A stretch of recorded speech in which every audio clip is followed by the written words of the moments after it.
Lagi sekali lagi. Aku hidup untukmu. Aku hidup untukmu. Untuk siapa? Ya pasti jawabannya benar, untuk Tuhan.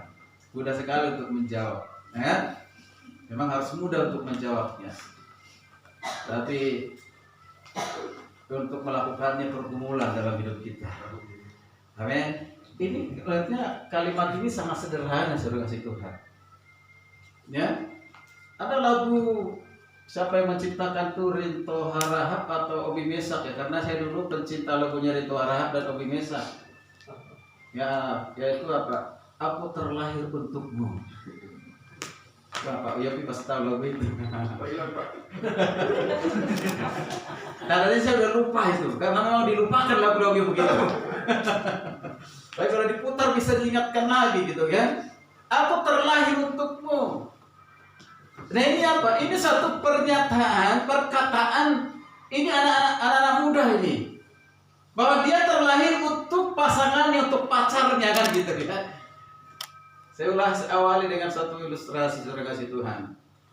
Ada seorang kakek, dia pemungut sampah, dia keliling. Tadi suatu saat dia ke sesuatu taman, mengatakan untuk mengumpulkan barang-barang bekas dan yang lain. Lalu ada tempat duduk di taman itu, ada seorang remaja. Nah, seorang remaja dia di situ menangis terseduh-seduh luar biasa. Kakek ini penasaran kenapa ini anak menangis. Anak remaja itu perempuan maksudnya ya, wanita. Perempuan dan wanita sama atau beda? Sama ya? Ya, dia menangis. Tapi mau didekatin, mau nanti dipikirnya saya perampok, dipikir saya nanti pelaku jahat. Tapi saya lihat udah menangis terseduh-seduh di situ. Aduh, kakek ini kasihan. Sehingga coba mendekati. Boleh saya dekat bicara, nak? Diam. Malah tambah menangis. Tambah menangis, air mata semakin tercurah. Nah, boleh saya duduk? Saya ingin bicara, bicara. Langsung dibilang, kakek nggak perlu tahu tentang saya. Kakek nggak mengerti, sekalipun kakek ngomong apapun nggak mengerti. Kenapa bicara begitu? Kenapa kamu menangis? Dari tadi saya perhatikan kamu menangis terus. Dia semakin menangis, semakin kejam. Kakek ini semakin penasaran mengapa. Akhirnya dia terdiam, dia bicara. Oke, serasa hidup ini tidak ada lagi artinya. Dunia sudah berakhir bagi saya.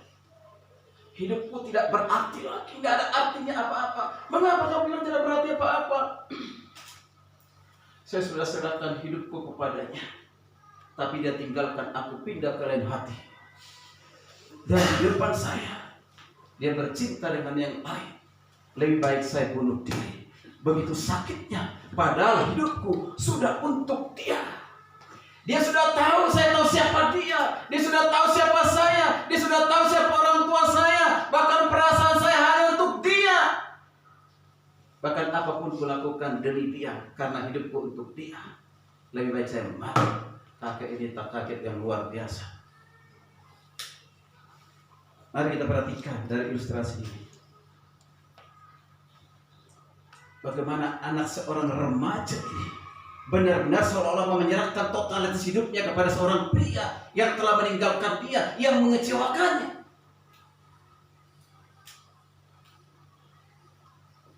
Kakek ini mencoba untuk menghibur. Seharusnya kan bersyukur. Kamu ditinggalkan. Tanpa menangis lagi orangnya. Kakek ini gak tahu lagi bersyukur, dia jadi bersyukur. Itu bersyukur berarti Tuhan tidak berkehendak. Allah tidak berkehendak.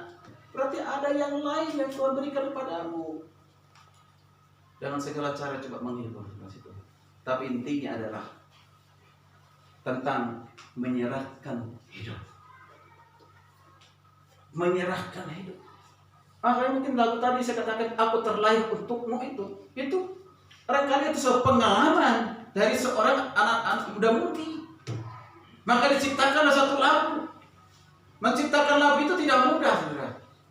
Ada beberapa lagu rohani kita ciptakan itu kalau suruh misalnya mendarat menciptakan lagu nggak bisa. Itu hasil dari perenungan, hasil dari doa, saudara. Nggak bisa tiap hari ciptakan lagu gitu. Kok gampang banget itu? Nah, pasti ada inspirasi yang Tuhan berikan kepada kita. Demikian juga lagu-lagu dunia itu. Hari ini kita belajar bersama-sama dikatakan, aku hidup untukmu. Saudara kata-kata tadi untuk siapa? Untuk Tuhan, betul dan benar. Tapi benarkah kita sungguh-sungguh hidup untuk Tuhan?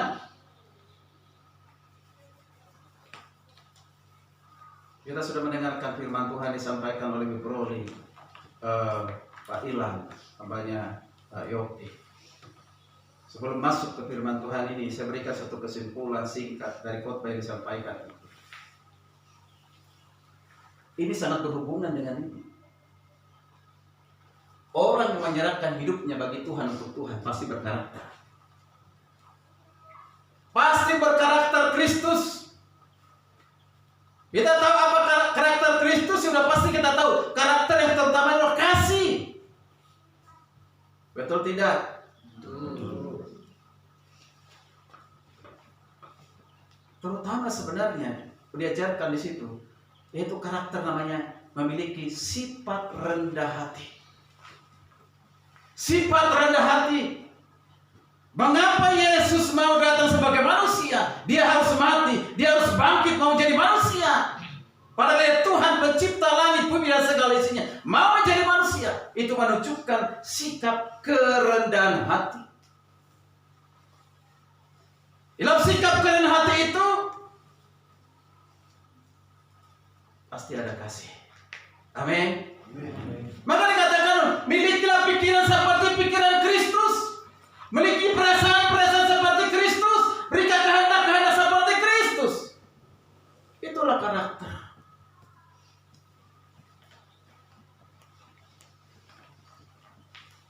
Tidak ada di dunia ini yang dapat kita contoh yang lebih baik daripada Yesus. Amin. Karakternya terlalu sempurna. Jadi apa yang kita pikirkan seperti yang dipikirkan Kristus. Apa yang dirasakan seperti yang dirasakan Kristus. Apa yang dilakukan oleh Kristus dalam kehendaknya kemauan, itulah yang kita lakukan. Itulah disebut dengan karakter, saudara. Setiap kehidupan kita yang kita kerjakan, kita lakukan, itu didasarkan kepada karakter Kristus. Amin. Amin. Lalu yang kedua, saudara kasih Tuhan, lanjutkan dengan Pak Ilhan, yaitu pengorbanan. Saya mengatakan, seringkali manusia itu merasa sudah berkorban, atau yang kedua, merasa dikorbankan. Itu, saya sudah berkorban banyak, sudah buat ini, buat itu, buat ini, saya dilakukan ini karena saya bakal begini. Merasa sudah berkorban, atau merasa dikorbankan. Tentu ini tidak ada di dalam karakter Kristus. Ialah berkorban. Amin. Tanpa melihat apapun yang sudah kita buat, yang sudah kita kerjakan, yang sudah kita lakukan, sebesar apapun yang kita lakukan, tidak pernah namanya hitung-hitungan. Kalau coba disalib, Yesus hitung-hitungan. Dia udah disalib. Saya mati hanya untuk orang Roma, orang Yahudi. Saya tidak mati untuk bangsa-bangsa lain. Karena saya belum pernah mengunjungi Indonesia. Ya kan? Ya memang Yesus pada saat itu belum pernah mengunjungi Indonesia. Tidak tahu Indonesia sudah ada atau belum. Ya? Tidak. Pengorbanannya itu mati di kayu salib. Bukan untuk kelompok tertentu, bukan untuk agama Kristen. Tapi pengorbanannya itu adalah untuk semua manusia di dunia ini. Maka contoh dalam hal pengorbanan sudah dijelaskan. Adalah pertama, Yesus Kristus menjadi contoh dalam hal pengorbanan. Nyawanya, darahnya, seluruh hidupnya, pengorbanannya, penderitaannya diserahkan bagi kita. Demikian manusia dan berdosa ini, kita tidak layak untuk menerima hal itu. Dan hambanya pun sudah menjelaskan pengorbanan. Contoh yang dilakukan oleh Rasul Paulus sangat sempurna. Satu pun di antara kita, termasuk kita, belum pernah mengalami seperti penderitaan yang alami oleh Rasul Paulus. Luar biasa. 1 Korintus yang sudah disampaikan itu. Mengapa? Karena Paulus gurunya, ya Sergang Gamaliel adalah gurunya Yesus. Dilihat dia sudah berkorban bagi dirinya, maka dia mencontoh Yesus harus berkorban juga seperti Yesus. Dan tidak pernah sebatas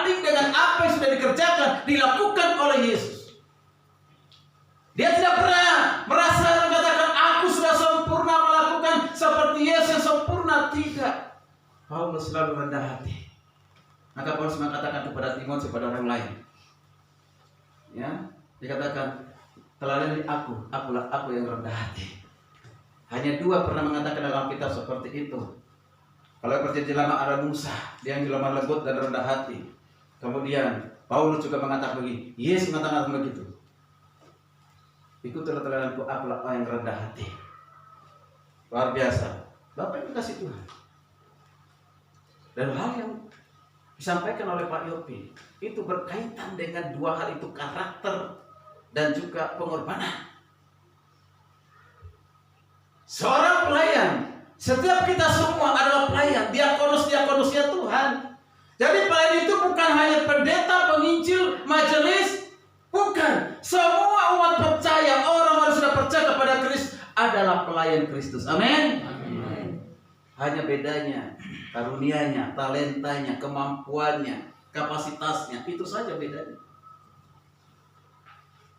Tetapi dalam hal melayani, semua kita harus melayani. Kalau kita belajar tentang karakter dari Kristus, kita pun belajar tentang pengorbanan dari Kristus, kita pun belajar tentang melayani dari Kristus. Amin. Mengatakan, aku datang bukan untuk melayani, tapi untuk melayani. Mengapa Yesus mengatakan demikian? Karena Yesus melihat manusia itu suka dilayani. Suka dilayani. Kita lihat berbagai berusaha untuk memberikan satu pelayanan terbaik pada customer-nya, pada pelanggannya, pada tamunya, karena persaingan. Diberikan pelayanan yang terbaik, servis yang terbaik. Karena apa? Senangnya manusia untuk dilayani. Sampai hari ini senang manusia dilayani. Kita boleh dilayani, tapi kita harus tempatkan diri kita juga sebagai pelayan Tuhan. Amin. Hari ini kita ingin bersama-sama dikatakan, aku hidup untukmu.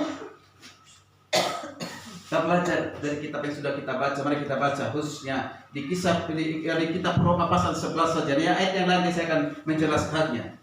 Ayat 11 sampai yang ke-14. Kita akan baca saling bersama-sama.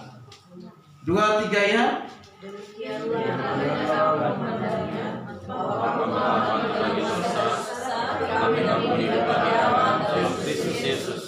Sebab itu lagi di dalam tubuhmu yang padat, supaya kamu jalani menuruti keinginannya, dan jangan kamu menyerahkan anggota-anggota tubuhmu kepada dosa untuk dipakai sebagai senjata kezaliman, tetapi serahkanlah dirimu kepada Allah sebagai orang-orang yang belum mati, tetapi sekarang hidup, dan serahkanlah anggota-anggota tubuhmu kepada Allah untuk menjadi senjata-senjata kebenaran. Sebab kamu tidak akan bersaing di dosa, karena kamu tidak berada di bawah Taurat, tetapi di bawah kasih karunia. Saya ulang dengan pelan untuk membaca ayat 11. Dikatakan, demikianlah hendaknya kamu memandangnya bahwa kamu telah mati bagi dosa. Mulai dari kata-kata tetapi kamu hidup bagi Allah di dalam Kristus Yesus. Lalu kita perhatikan ayat yang berikutnya, ya, di ayat 13. Dan janganlah kamu menyerahkan anggota tubuhmu kepada dosa untuk dipakai sebagai senjata kezaliman. Tetapi, perhatikan, ada lagi kata tetapi serahkanlah dirimu kepada Allah. Kalau dikatakan tadi kamu hidup bagi Allah di dalam Kristus Yesus, di ayat 13 dikatakan serahkanlah hidupmu kepada Allah. Dilanjutkan lagi di ayat selanjutnya, ayat 14. Kalau kita perhatikan di sini, kita perhatikan, diulang lagi, sebagai orang-orang dahulu mati, tetapi yang sekarang hidup. Lalu dikatakan serahkanlah. Diulang 3 kali. Kata serahkanlah. Wow. Ini berarti Paulus mau menekankan sesuatu yang sangat penting untuk dipahami, bukan saja di jemaat di Roma, tapi kita. Mengapa dia serahkanlah hidupmu bagi Allah, serahkanlah hidupmu bagi Kristus, serahkanlah hidupmu. Mengapa? Karena pada saat itu jemaat di Roma dan yang lainnya masih kecenderungan Firman, hidupnya diserahkan untuk dunia, untuk keinginan daging.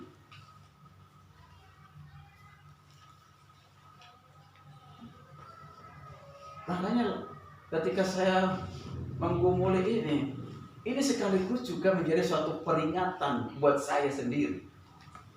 Koreksi, apakah saya sudah sungguh-sungguh menyerahkan hidup saya bagi Tuhan? Luar biasa. Luar kasih Tuhan. Ada 3 hal yang harus kita pelajari menjadi berkat dari firman Tuhan yang kita baca hari ini dari kitab Roma pasal 6 ayat 1 sampai ayat ke-23 ini. Saya akan rangkum dengan cepat secara kasih Tuhan. Mari kita perhatikan. Sekali lagi saya mengatakan bahwa hidup bagi Kristus berarti menyerahkan totalitas hidup kita kepada Kristus. Hidup bagi Kristus berarti hidup kita menjadi milik Kristus, bukan lagi milik kita sendiri, bukan lagi milik istri, bukan lagi milik suami atau milik orang lain, saudara, milik Kristus. Berarti dikatakan hidup bagi Kristus berarti hidup kita hanya untuk kemuliaan bagi nama Tuhan. Kalau hidup kita untuk kemuliaan bagi nama Tuhan, maka kita hidup ini harus dilakukan oleh Tuhan untuk sesuka-sukanya Tuhan. Amin.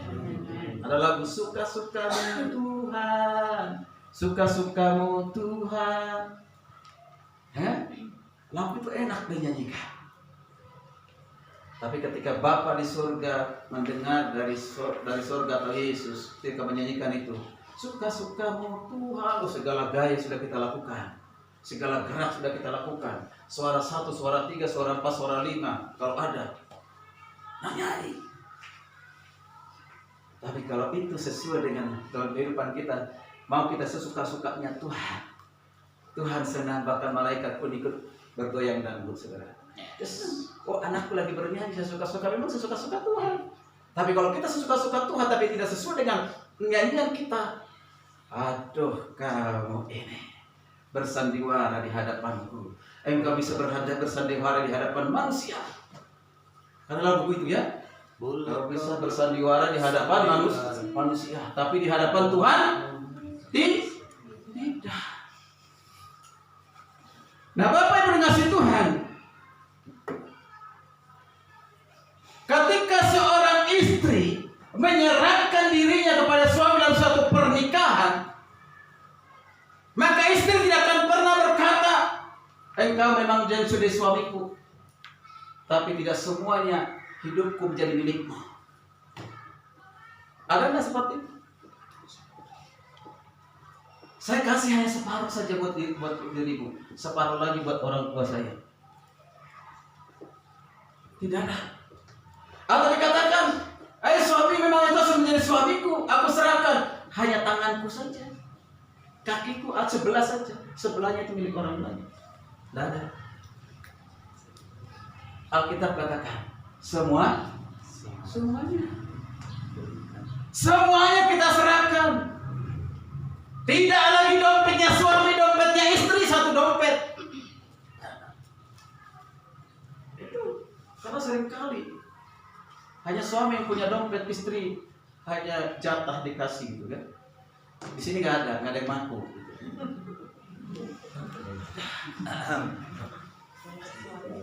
Nah, mari kita perhatikan bersama, berarti suami miliknya istri, istri miliknya suami sudah terikat dalam suatu pernikahan, maka semuanya menjadi satu, memiliki satu sama lain.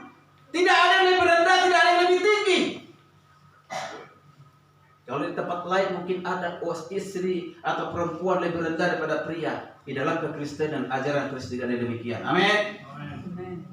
Maka hari ini bersama-sama melalui perayaan Paskah ini, saudara Tuhan, kita ini menjadi milik Tuhan. Kita persembahkan hidup kita untuk Tuhan. Maka semuanya adalah untuk Tuhan. Ada 3 hal. Bagaimana kita proses menyerahkan diri kita kepada Tuhan supaya hidup ini menjadi miliknya Tuhan. Maka jelas mengatakan, aku hidup untuk Tuhan. Bukan lagi hanya satu slogan, pernyataan, kalimat, perkataan, tetapi itu adalah kehidupan kita. Amin. Yang pertama, kita harus tahu. Yang kedua, pandanglah. Dan yang ketiga, serahkan. Jadi terakhir itu serahkan. Gak mungkin ada seorang wanita ya tiba-tiba spontan suka dengan seorang pria lalu diserahkan. Aku lihat engkau tadi berjalan kaki, engkau ganteng, aku serahkan hidup kepadamu. Ada gak begitu? Atau barangkali dia datang baru perkenalan, naik mobil apa? Mobil baby band satu dia yang lain. Oh, dia langsung kita kagum. Hanya dengan tiba, dengan apa? Apa namanya itu? Niulan. Langsung aku serahkan.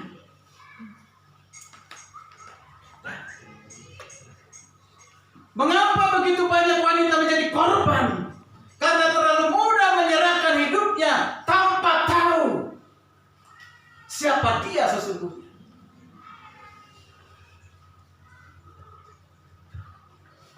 Maka hari ini kita belajar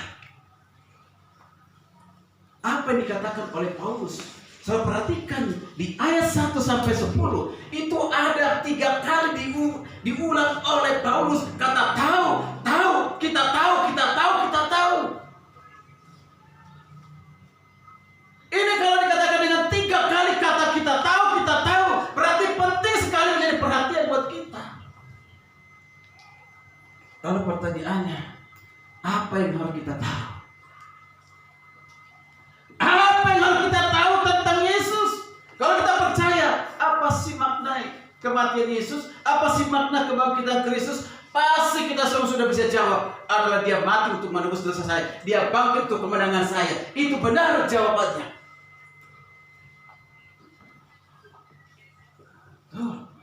Tapi hari ini, supaya jangan sia-sia kematian dan kebangkitan Kristus di dalam kehidupan kita, atau supaya kita menikmati kematian dan kebangkitan Kristus itu, Paulus mengingatkan kita. Di sini Paulus berbicara 2 hal. Pertama, mati dan bangkit.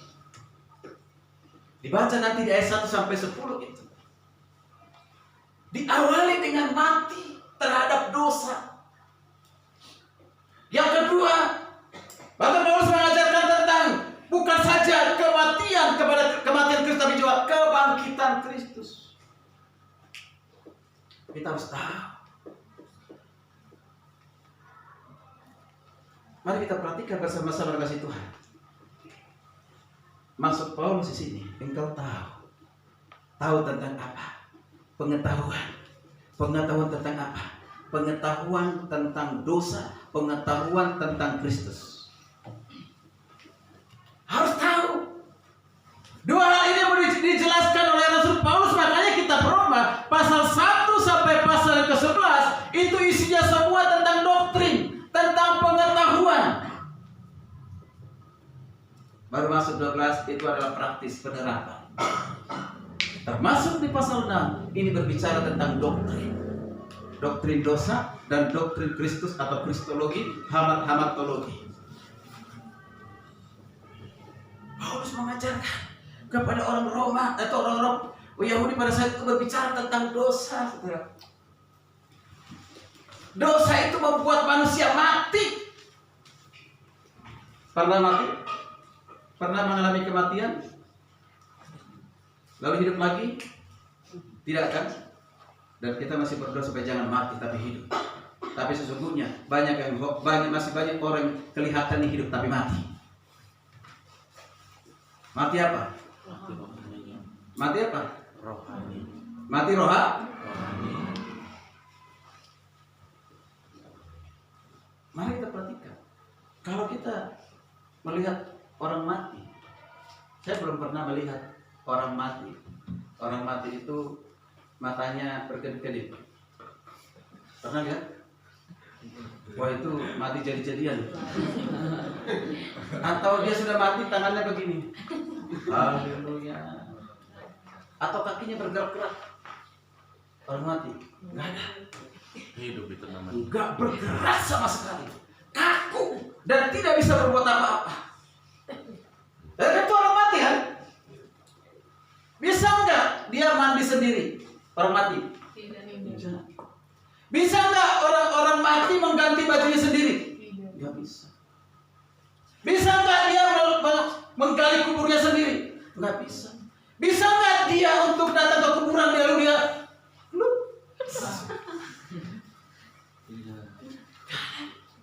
artinya apa? Orang mati itu tidak bisa berbuat apa-apa.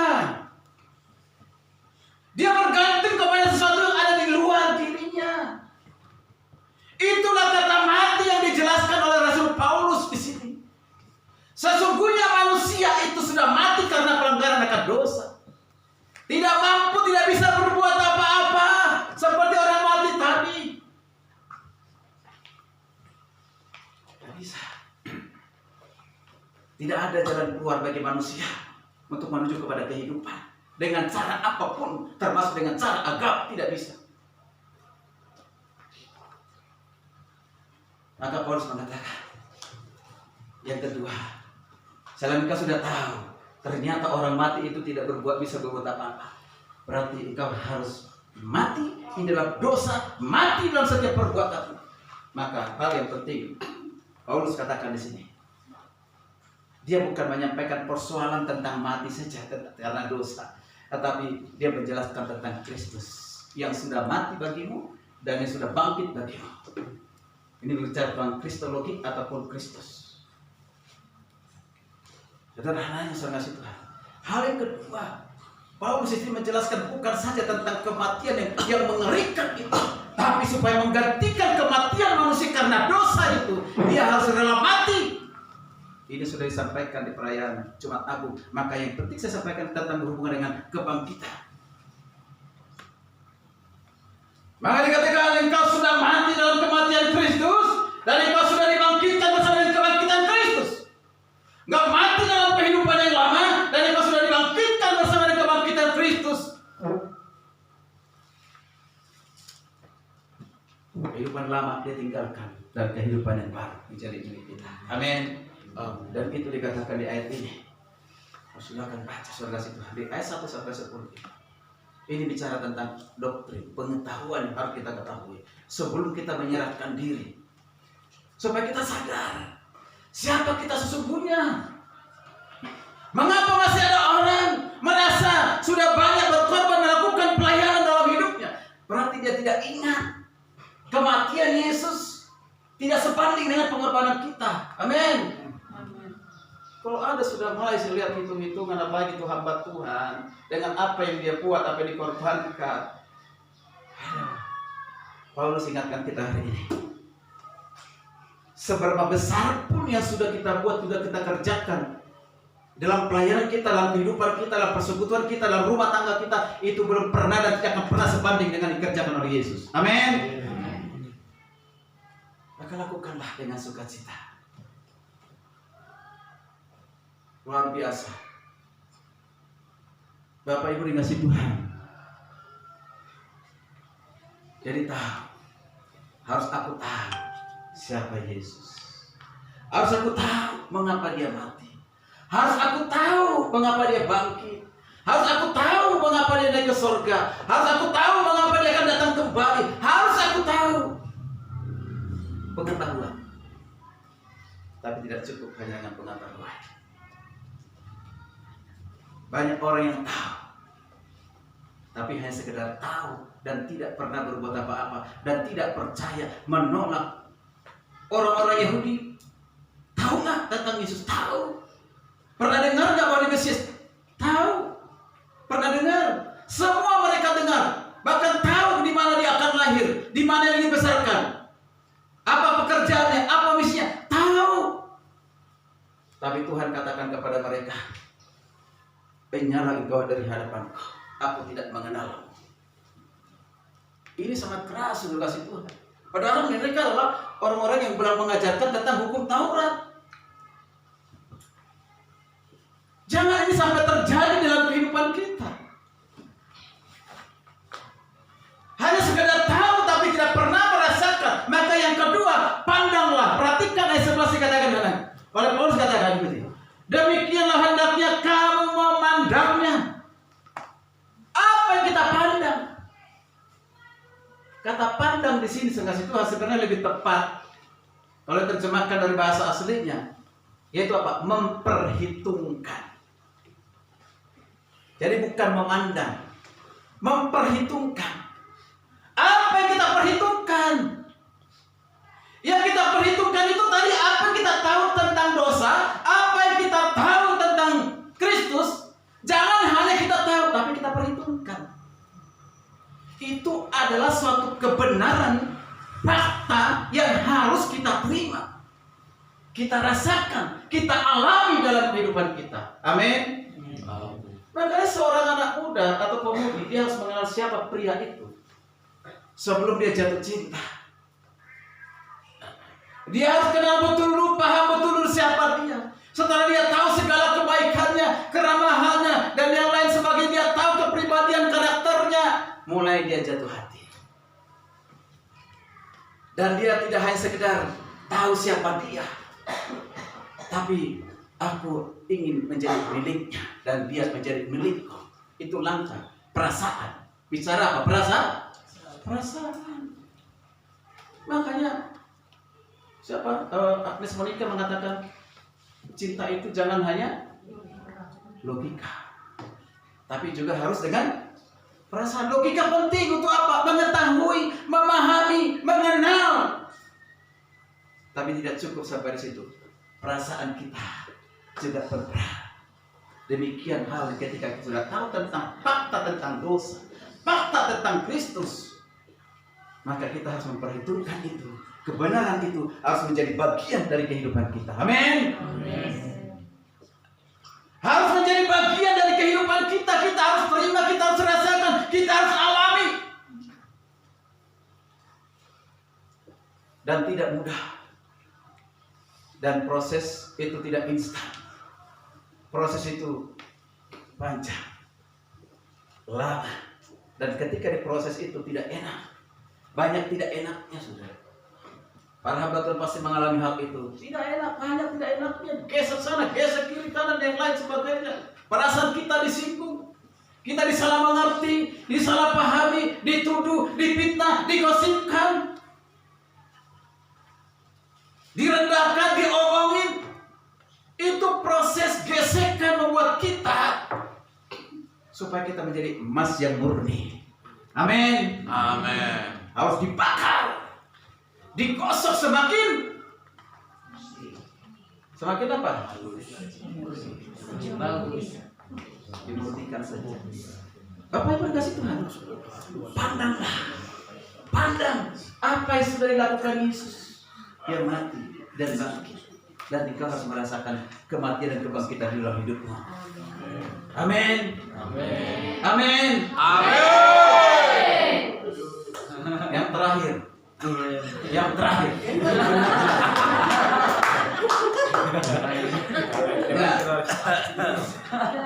Yang terakhir kalau kita perhatikan, kita nggak usah baca.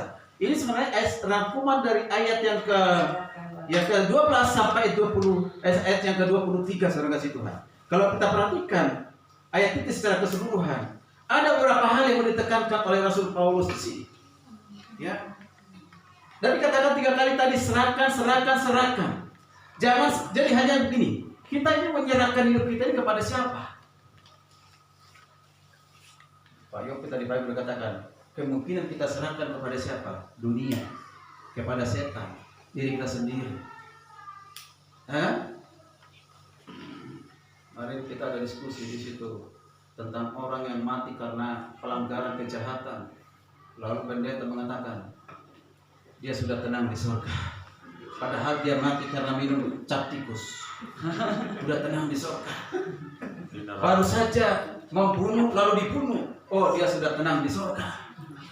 Belum tentu ada di surga. Jadi jangan mudah kita berkata demikian. Ya, maka saya katakan mudah-mudahan dia ada di surga. Mudah-mudahan supaya kita jangan jatuh dalam penghaki. Maksudnya apa saudara kasih Tuhan? Karena hidupnya diserahkan bukan kepada Tuhan, tapi diserahkan kepada dunia ini, diserahkan kepada setan, diserahkan kepada diri sendiri, sehingga dia berjalan melangkah. Apa yang saya mau, apa yang saya mau kerjakan, di pikirannya, perasaannya, semuanya bermuara dari dirinya, bukan kepada Tuhan. Ini menyerahkan juga, saudara. Ya, menyerahkan. Ini kalau menyerahkan begini merusak ini. Maka saya selalu katakan kepada wanita-wanita di sini yang belum menikah, kalau sudah menikah ya jangan serahkan lagi diri kepada laki-laki lain. Atau laki-laki serahkan diri kita kepada perempuan lain, kuntilanak tadi yang semalam kita tadi pagi katakan. Itu Kuntilanak sekarang ini banyak menggoda saudara. Ya, viral tuh banyak itu. Untuk bikin YouTube sengaja orang, ya. Sengaja orang, wah bapak ini nonton juga ternyata, mungkin pikiran begitu, nggak apa-apa. memang nonton. Nonton. Makanya jaga hati, jaga pikir. Dia taruh menawar orang yang di klub malam itu di jalan-jalan itu, bukan di hotel, saudara, di jalan itu menawarkan diri. Padahal dia sebenarnya mau menyamar aja, ingin tahu aja, tawar-menawar. Langsung dari kaca dibuka sedikit. Mas, barang baru, barang lama. Pengalaman. Kalau barang lama sekian. Kalau barang baru sekian, itu mahal. Maunya sih yang baru tapi murah.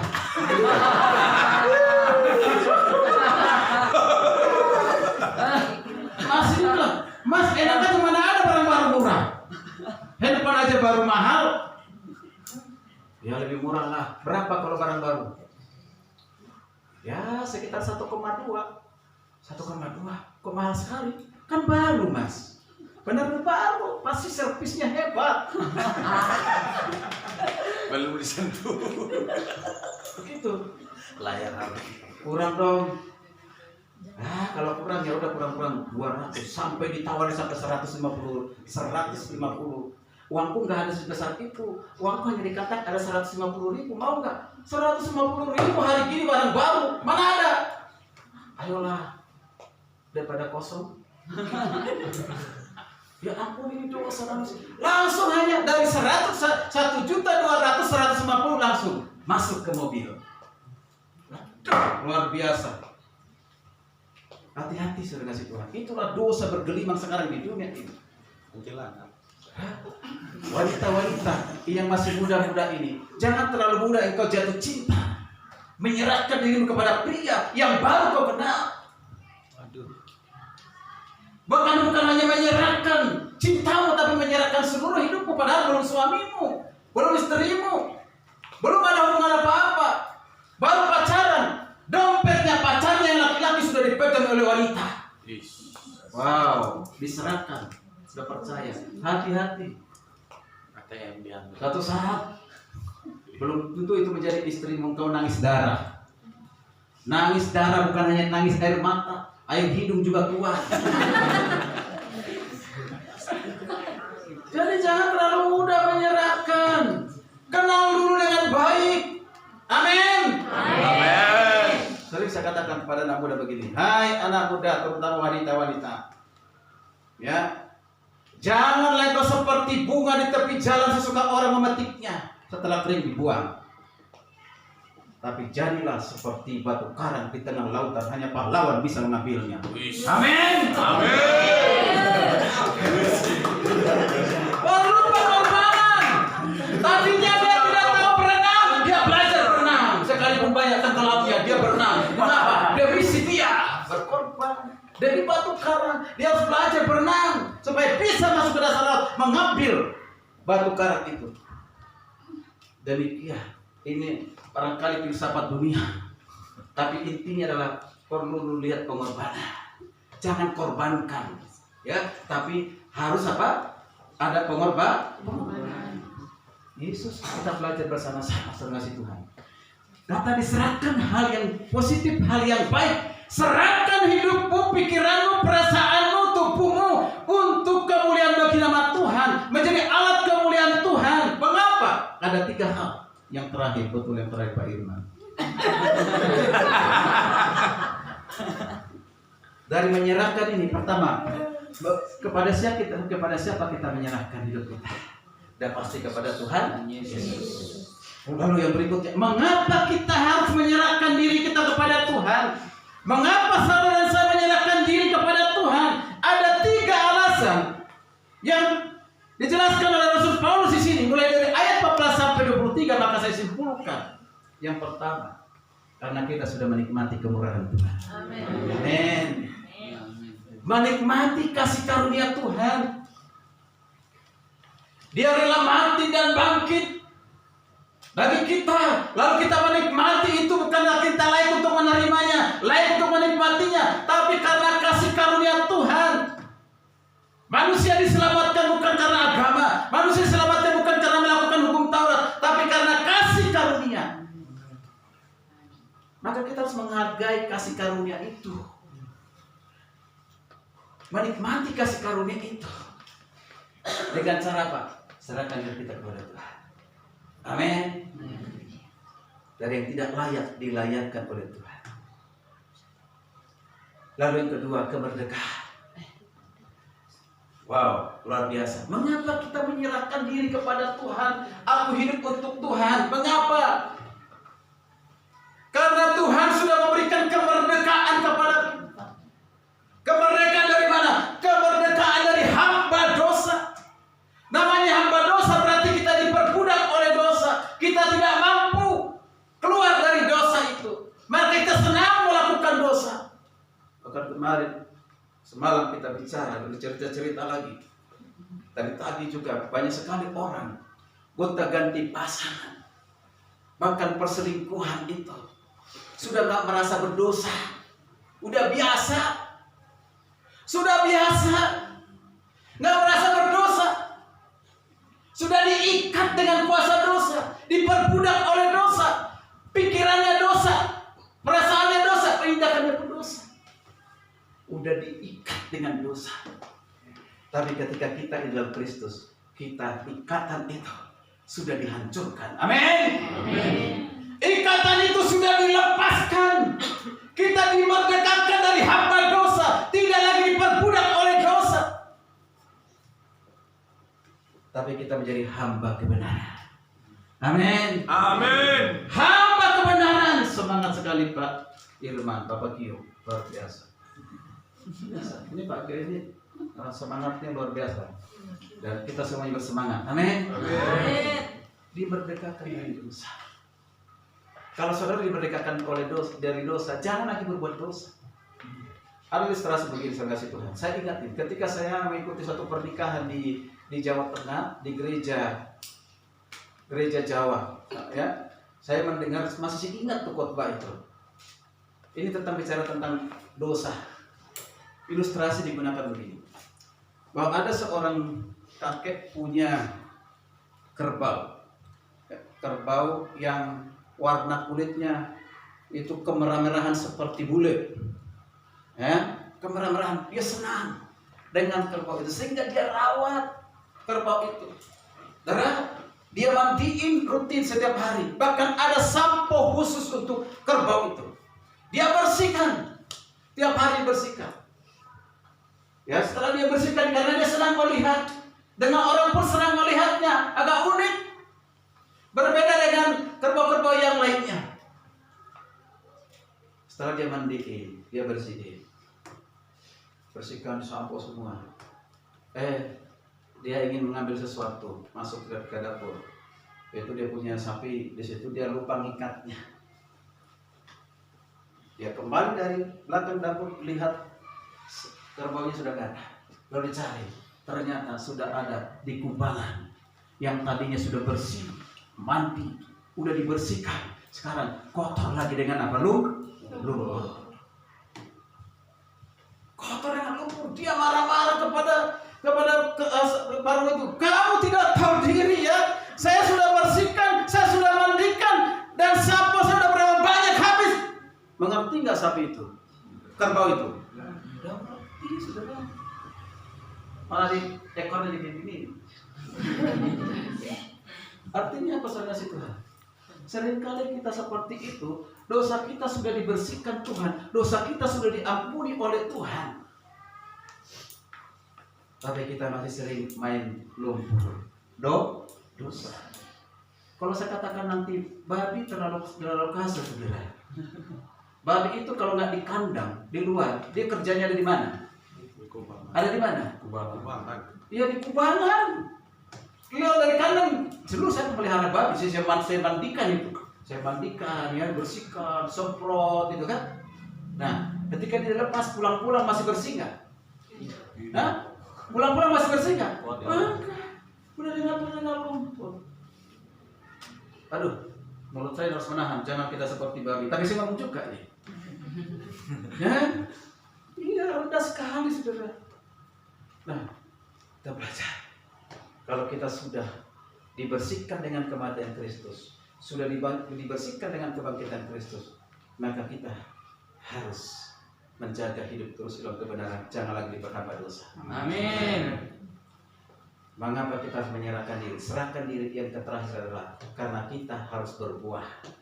Amin. Amin. Itu dikatakan di ayat 21 sampai 23. Paulus mengatakan bahwa kita yang sudah di dalam Kristus, sudah mati dalam perbuatan dosa, sudah menyerahkan diri kepada Kristus, bukan hanya dengan perasaan dan kehendak. Engkau harus menghasilkan buah. Pertama, buah kekudusan. Yang ketiga adalah kekekalan.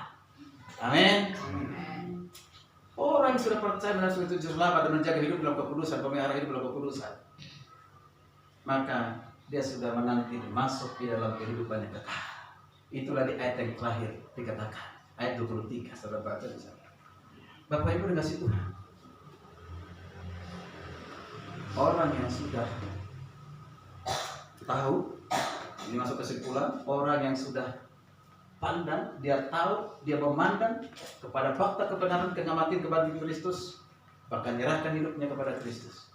Dia menyerahkan dengan apa? Terima kasih Tuhan. Mengapa dia harus menyerahkan? Karena dia tahu hidupnya hanya karena kasih karunia Tuhan. Yang kedua, karena apa? Dia sudah memerdekakan dari dosa. Yes. Lalu yang terakhir, yang ketiga, karena dia harus berbuah. Amin. Mari kita bangkit berdiri. Kita nyanyikan pujian lagu yang mungkin tidak semua kita kenal, tapi kita pernah tahu lagu ini. Serahkanlah hidupmu padanya.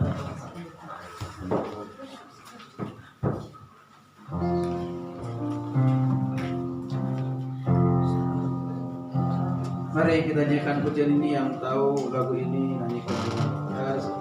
Serahkanlah hidupmu.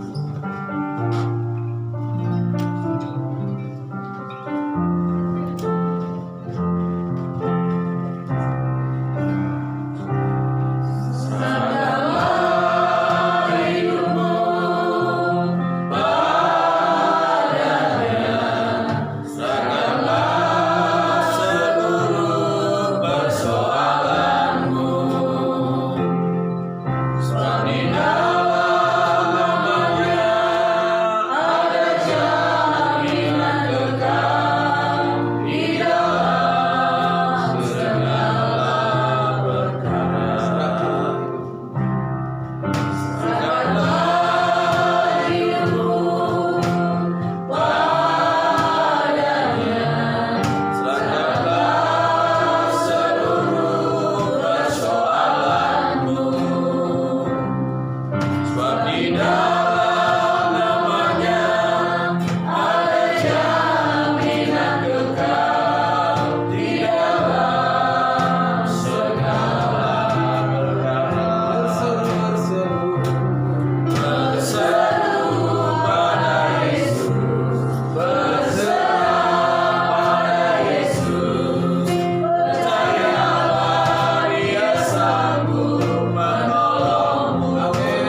Mari kita renungkan makna Paskah kita hari ini.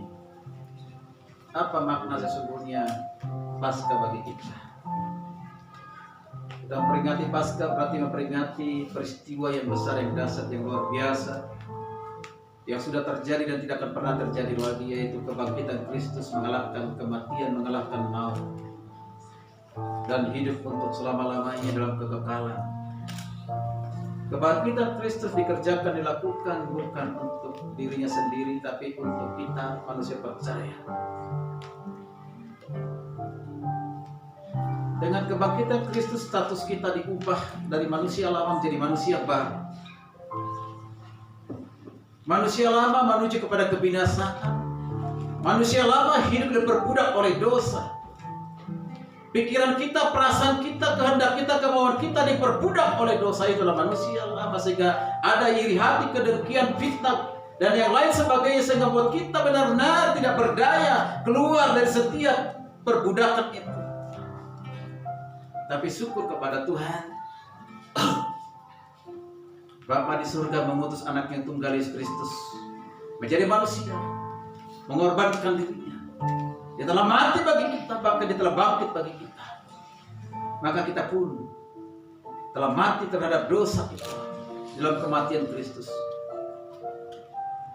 Dan telah kita bangkit dari kehidupan yang lama menuju kepada kehidupan yang baru, menerima kehidupan yang baru di dalam Kristus Yesus. Kita telah dibaptis di dalam kematiannya.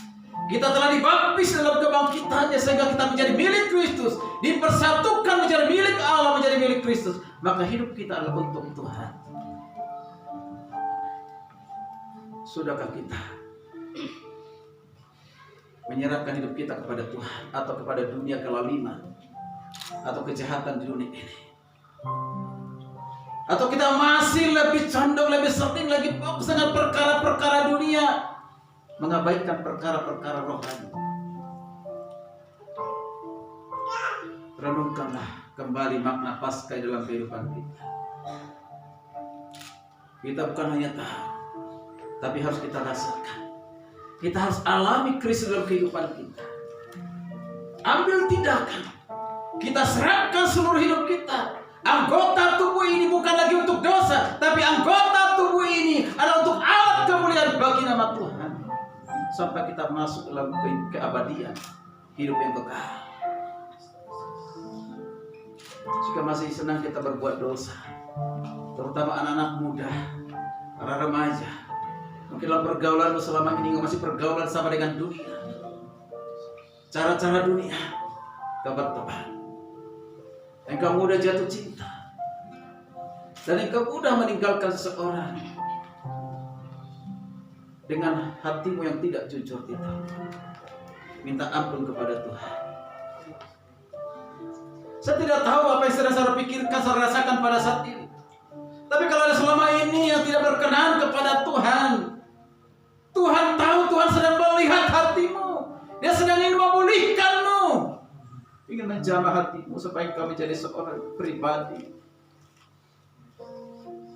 yang disenanginya, kesukaannya. Biarkan dia bekerja di hati dan pikiran. Jika ada anak muda di sini masih senang dengan dosa pornografi melalui media sosial, saya mengatakan itu melukai hati Tuhan. Mungkin orang lain tidak tahu, tapi Tuhan tahu. Maka hari ini kau berubah, berhenti, katakan kepada Tuhan, aku tidak mau Tuhan, aku berhenti, karena aku sudah menjadi milikmu. Aku serahkan hidupku kepadamu ya Tuhan. Pulihkan aku. Mungkin kau terikat dengan dosa seksual, terikat dengan dosa pornografi, atau dosa-dosa kebiasaan yang lain, melukai hati orang lain melalui perkataan perbuatanmu. Engkau tidak disukai oleh orang lain, benci terhadap dirimu karena pribadimu yang tidak menjadi berkah. Sering majlis baitu santunan, katakan kepada Tuhan, aku berhenti, tinggalkan kehidupan yang lama kita, masuk dalam kehidupan yang baru, bertobat dan berdoa kepada Tuhan. Dan hari ini Tuhan pasti memulihkan hati. Hari ini ada Tuhan di sini. Kuasa kebangkitan itu akan menjamah hati, menjawab pikiran, memulihkan engkau, menyembuhkan engkau dalam nama Yesus.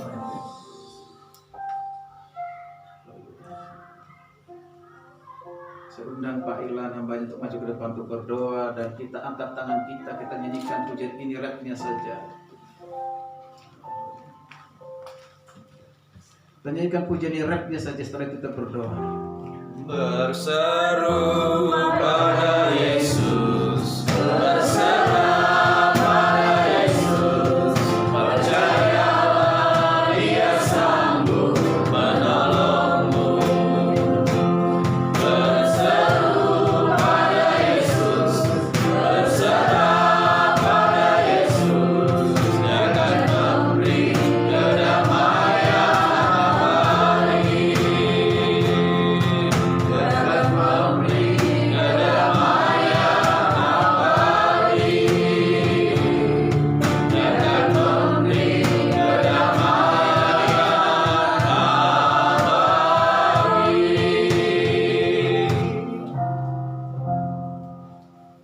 Kami percaya firman-Mu telah ditaburkan di dalam hati kami masing-masing. Ini kami Tuhan, kami membuka hati kami dengan seluas-luasnya untuk Roh Kudus-Mu berkarya dalam hidup kami. Kekuatan firman-Mu telah kami dengar. Terima kasih Tuhan. Hidup kami hanya untuk. Biarlah kesadaran itu tetap ada terus dalam kehidupan kami, dalam hati kami. Sehingga kemanapun kami melangkah, kami percaya kami lakukan semuanya untuk Tuhan. Amin. Hari ini Tuhan, kami mau memperbaharui janji kami di hadapan-Mu. Di Paskah yang indah dan mulia ini Tuhan. Setelah kami dikuatkan dengan firman-Mu, kami telah ditegur dengan firman-Mu sejak tadi malam hingga pada siang hari ini Tuhan. Dengan segala kerendahan hati kami mengakui segala dosa dan pelanggaran kami di hadapan Tuhan. Engkau menilik setiap hati kami Tuhan. Tidak ada yang tersembunyi di hadapan Tuhan, semuanya terbuka. Mari Tuhan, jika ada perkara-perkara yang tidak berkenan di hati Tuhan, yang ada kami masih simpan di dalam hati kami Tuhan. Kami mohon dalam nama Yesus Tuhan,